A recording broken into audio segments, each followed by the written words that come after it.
Secondo lei l'Africa paga un caro prezzo sugli errori delle grandi potenze? We end up with injustice, we end up with corruption, we end up with poverty, we end up with the worst possible things, we end up with the image. I don't have to tell you the image that you have in Africa. I don't have to tell you. Listen, when I was in office as an Air Force pilot, I went to school and trained in the cities. When I became an Air Force pilot, I had the opportunity to travel around the country. That's when I saw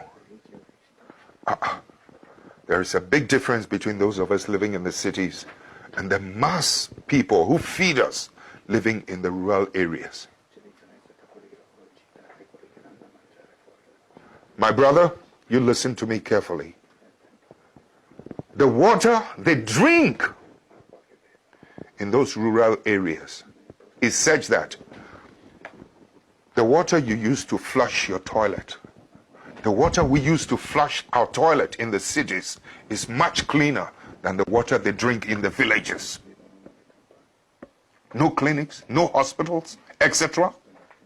No headache, no needles to even sew their clothes. That's when I began to see the parasitic relationship between our cities and this thing. I mean, I've seen too much injustice in my country when I decided enough was enough. When some of us began to decide that something has to be done about it. When we emerged into political office, you know something? Electricity used to be limited to only 27% of the country. In the shortest possible time, we were able to, with Italian assistance, we were able to extend electricity from 27 to almost 87% of the rest of the country. We were able to extend roads. The infrastructure was improved every part of the country. I mean, it was beautiful.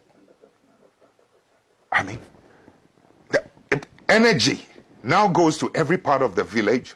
Children can now go to school and can learn at night, so that my children living in the city will not have an advantage over that child in the village. My child has no superior, was not born with anything superior than that child in the village. But so long as that child in the village is denied and deprived of electricity to learn at night and good water, etc., my child in the city will always have the advantage over the ones in the rural areas. I've been to school where rural students were doing better with the passage of time than those of us in the cities. Please, I know the potential of humanity.